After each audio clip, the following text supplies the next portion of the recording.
O Senhor esteja convosco. Ele está no meio de nós. Proclamação do Evangelho de Jesus Cristo segundo Mateus. Glória a vós, Senhor.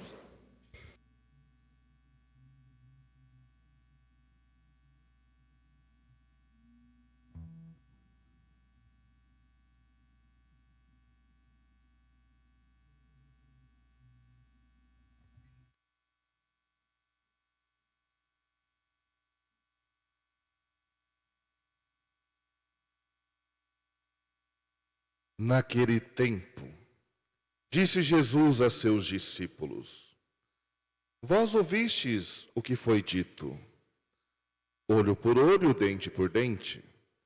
Eu, porém, vos digo: não enfrenteis quem é malvado. Pelo contrário, se alguém te dá um tapa na face direita, oferece-lhe também a esquerda. Se alguém quiser abrir um processo para tomar a tua túnica, dá-lhe também um manto. Se alguém te forçar a andar 1 quilômetro, caminha 2 com ele. Dá a quem te pedir, e não vireis as costas a quem te pede emprestado. Vós ouvistes o que foi dito: amarás teu próximo e odiarás teu inimigo. Eu, porém, vos digo: amai os vossos inimigos, e rezai por aqueles que vos perseguem. Assim vos tornareis filhos do vosso Pai que está nos céus. Porque Ele faz nascer o sol sobre os maus e bons, faz cair a chuva sobre o justo e injusto. Porque se amasseis somente aqueles que vos amam, que recompensa tereis? Os cobradores de impostos não fazem a mesma coisa? E se saudais somente vossos irmãos, o que fazeis de extraordinário? Os pagãos não fazem a mesma coisa? Portanto, sede perfeitos, como o vosso Pai Celeste é perfeito. Palavra da salvação. Glória a vós, Senhor.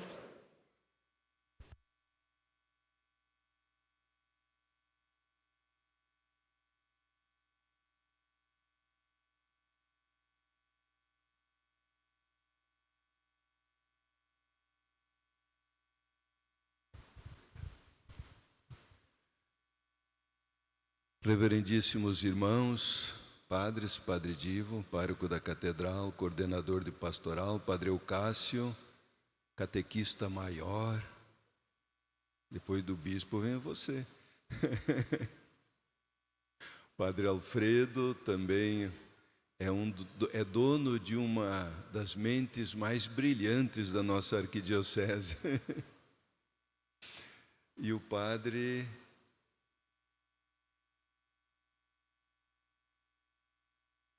Leonir, mas que barbaridade. O reitor do nosso seminário, como é que podia escapar o nome, né?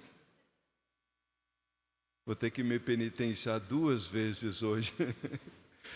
Seminaristas, acólitos, equipe de animação e vocês, queridos e queridas catequistas e professores. Louvado seja nosso Senhor Jesus Cristo. Para sempre seja louvado. Celebrar um jubileu era uma oportunidade a cada 100 anos. E quando se percebeu as maravilhas de uma celebração jubilar, não, vamos fazer de 50 e 50. Mas assim era bastante, porque naquela época, sobretudo, a média de idade estava por aí. Então, muitos nasciam e morriam sem a graça de celebrar um ano jubilar, com o perdão das dívidas, com a reconciliação com Deus, com as pessoas, com o mundo, com a natureza toda. Entrar em paz consigo mesmo e com tudo que nos cerca. E aí então se decidiu que se faria de 25 em 25.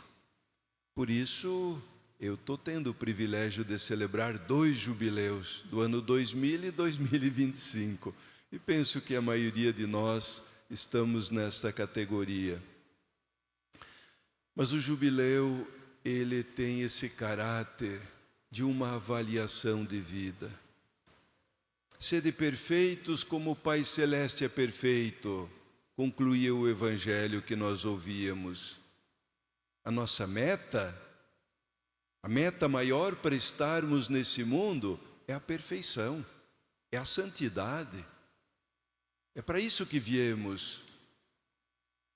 Mas quase como que um avião ou um navio vão navegando, vão indo, voando, e os ventos às vezes vão tirando da rota. E de tempos em tempos o piloto vai lá e dá uma olhadinha nos instrumentos, e eu diria, é ano jubilar, é ano de corrigir a rota. E corrige, porque senão ele erra o alvo, não atinge a meta, seu aeroporto de destino, ou o porto, no caso do navio, precisa ser corrigido. E assim é a nossa vida. Então é uma oportunidade ímpar, muito mais forte e significativa do que cada quaresma que celebramos a cada ano, que já é um momento também de correção. Por isso, decidimos, motivados pelo Papa Francisco, que esta celebração contasse não só em uma perspectiva individual, cada um fazendo a sua autoavaliação, mas também os grupos. E nós, de forma individual, estamos motivando as paróquias para que vão lá ao Santuário de Braganey, lá com o Padre Leonir. E de uma forma comunitária ou por grupos, por identificação vocacional ou profissional, então aqui na Catedral, começando, mas também outras paróquias da cidade de Cascavel. Para que seja um momento forte, um momento significativo. E quando eu cheguei aqui e olhei para vocês, eu disse, nossa, quanta luz aqui dentro, quanta gente de coração bonito, os que ensinam os outros um dia, como estrelas no céu brilharão. Está lá na Escritura. Numa ocasião, eu fazendo uma reflexão numa missa de corpo presente, eu usei esta expressão, mas nem me dei conta que ali na frente tinha um menino de 4 aninhos muito atento. Aí depois, chegado em casa, à noite eles foram sair e ele foi para a parte de trás do carro, que dá embaixo do para-brisa traseiro. E ele olhou assim, era noite, lá para o interior, à noite as estrelas aparecem muito bem. E ele olhou para assim, disse, nossa, quanta gente! Imaginamos que todos nós sejamos como estrelas no céu a brilhar e a iluminar. Os que ensinam os outros, um dia como estrelas no céu brilharão. Todos somos luzes.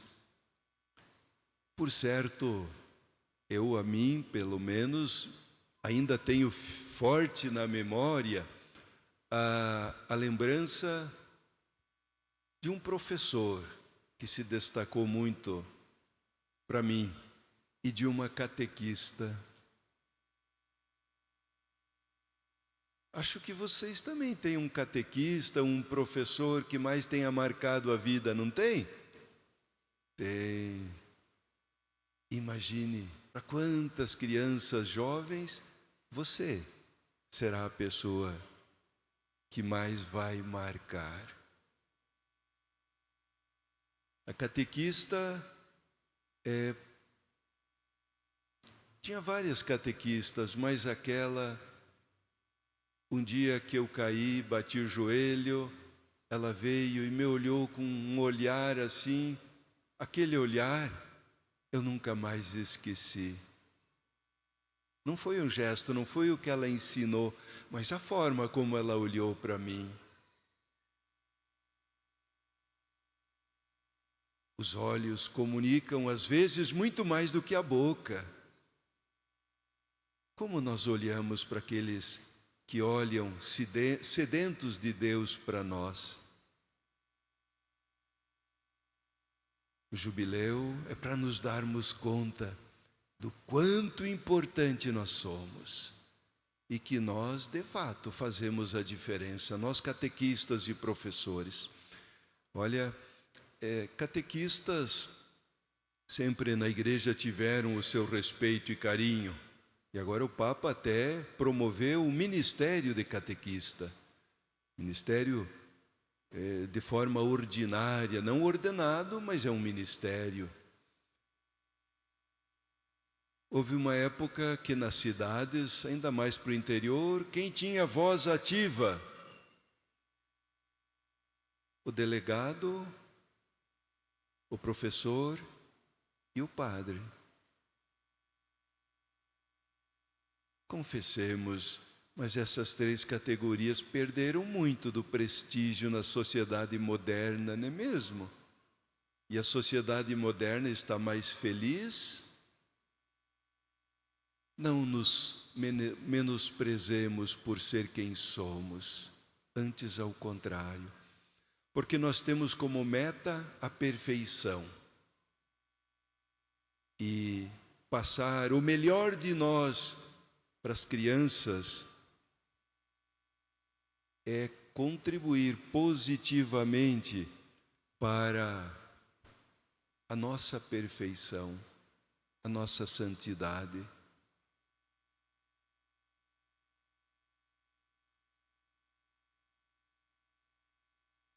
As crianças são as sementes do nosso futuro. Plante amor nos seus corações, regue com sabedoria e lições de vida. Quando estiverem maiores, dê-lhes espaço para que cresçam. É uma sabedoria, um provérbio. Então, semear amor, ajudar, olhar para aquela criança e quem sabe você está diante de um médico que vai salvar muitas pessoas, de um professor que vai salvar muitos pelo conhecimento, de um catequista.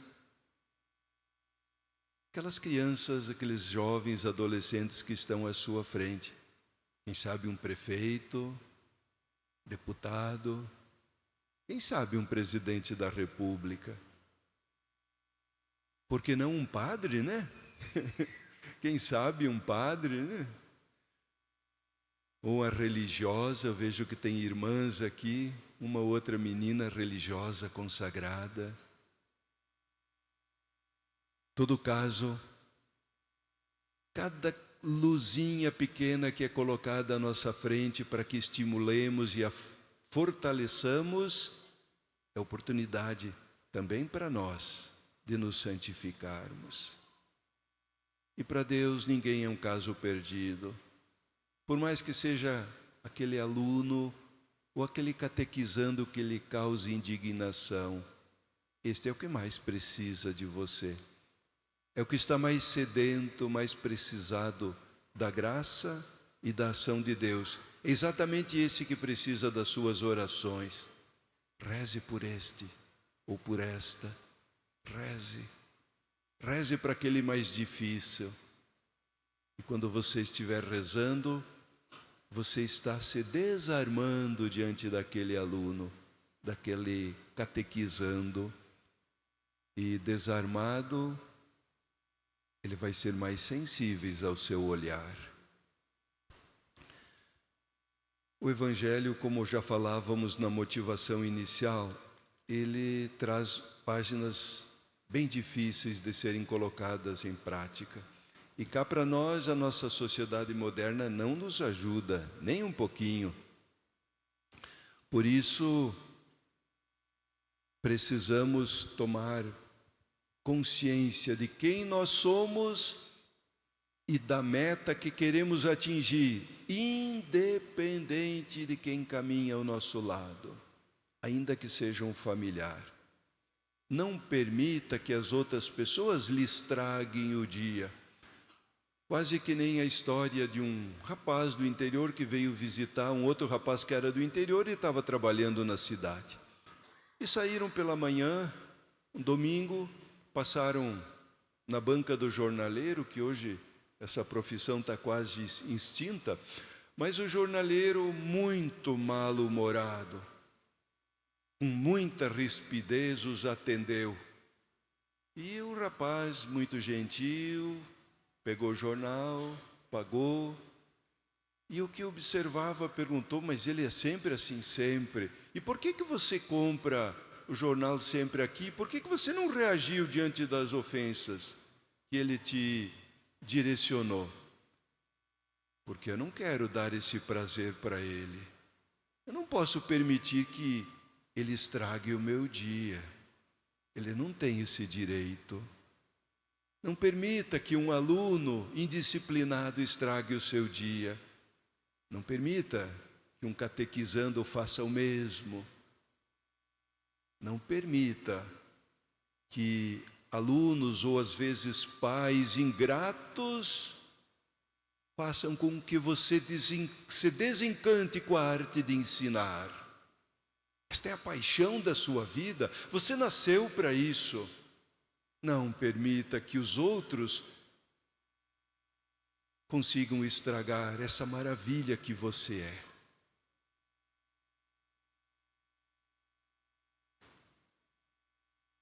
Por isso, se te bater numa face, oferece a outra.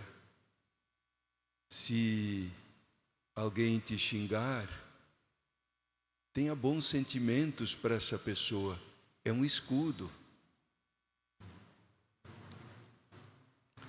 Não é por acaso que Jesus, o maior mestre da humanidade, colocou como mandamento maior o amor. Certa ocasião, isso é um fato verdadeiro, uma catequista e também uma capacitadora, uma das melhores que a paróquia que eu trabalhei tinha, pastoral da criança, da saúde e da pessoa idosa. Era muito hábil. Aí, dada a popularidade que ela tinha, convenceram de que ela deveria entrar na política. E ela veio me consultar. E eu até disse: mas se nós não colocarmos os nossos melhores nesse meio, então só nos resta reclamar depois. E ela foi. Mas lá pelas tantas ela se sentiu usada. E isso fez com que ela sofresse profundamente. 1 ano e meio depois, problemas respiratórios, foi para o médico, foi para outro, e o terceiro veio o diagnóstico: câncer no pulmão. Aí, uma irmã dela, morava em Porto Alegre, acho que mora ainda, e disse: mana, pega todos os teus exames e vem para cá. Faz uns 2 meses que chegou dos Estados Unidos o maior especialista em oncologia de pulmão. É na tua área. Vem cá, consulta, deixa comigo. Marcou o exame, o dia, lá se foi ela. Quando entraram no consultório, um jovenzinho colheu com muita alegria, pegou os exames e foi olhando e conversando, quase que com ele mesmo, e de repente, olhando aqueles exames, se voltou para ela e disse assim: a senhora sofreu uma grande mágoa, não é mesmo? Aí ela parou assim, e logo se deu conta: sim. Mas ela era muito inteligente e disse: por que o senhor pergunta isso? Um diagnóstico espiritual tem algo a ver com um diagnóstico material, físico?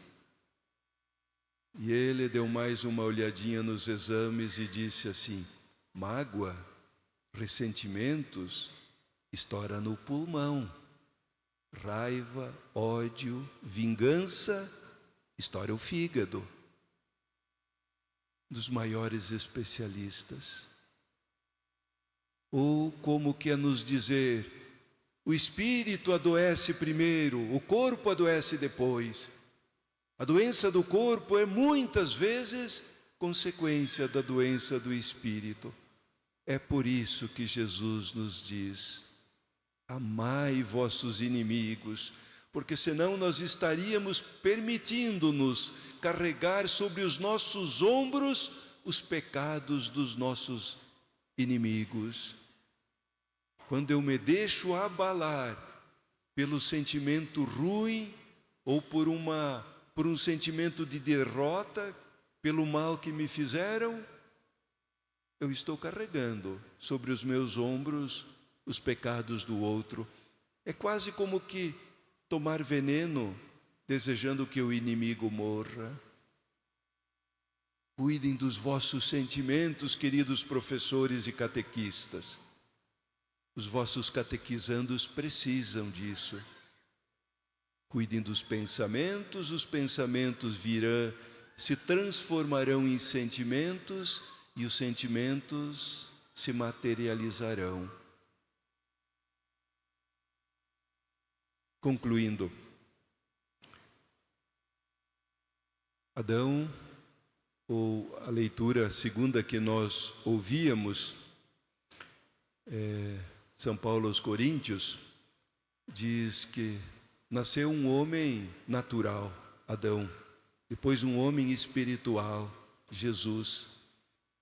E nós, no pecado, nos espelhamos no homem natural. Mas nasceu o homem espiritual e nós devemos nos espelhar no homem espiritual se quisermos atingir a meta da perfeição, da santidade ou da alegre convivência no céu no final dos nossos dias. O empresário, depois de ver um relatório mensal da sua empresa, chegou e gritou com o gerente, porque os negócios não estavam bem. O gerente, frustrado, chegou em casa e gritou com a sua esposa. E a esposa, muito contrariada, gritou com a funcionária porque tinha quebrado um prato diante daquele grito que o marido tinha dado, o do xingão que ele dera. E a funcionária, quando foi juntar os cacos, meio chorosa, passou o cachorrinho na frente dela e ela chutou o cachorrinho. E o cachorrinho saiu para a rua e mordeu uma senhora de idade que ali estava passando. A senhora foi fazer a vacina, gritou com o farmacêutico porque a injeção tinha doído. O farmacêutico chegou em casa e gritou com a esposa porque a comida não estava como ele queria. E a esposa, cheia de ternura, afagou seus cabelos e disse: querido, você está trabalhando muito, você está cansado, vou trocar os lençóis para que você durma bem e amanhã você se sentirá melhor. Pronto. O ciclo do ódio se rompeu como? Com o amor.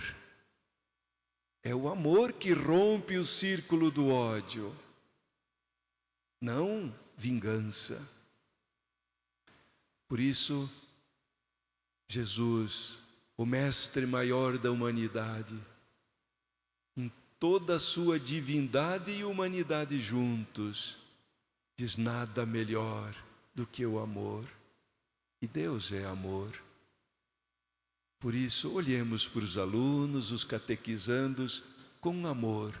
Aquele amor que cura, que restaura, que compreende, que afaga, que abre as portas do conhecimento e o coração para os sentimentos. Queridos catequistas, queridos professores, muito, muito obrigado pelo bem que vocês fazem.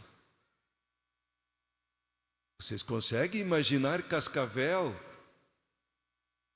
ou até as cidades da região sem os professores e sem os catequistas? Que falta fariam? Sim, você é muito importante. E não é um capricho humano, é um desígnio divino. E esse desígnio está permitindo que você seja perfeito, perfeita, como o Pai Celeste é perfeito. Muito obrigado, que o bom Deus os ilumine e nunca desistam de fazer com amor o que fazem. Louvado seja nosso Senhor Jesus Cristo. Para sempre seja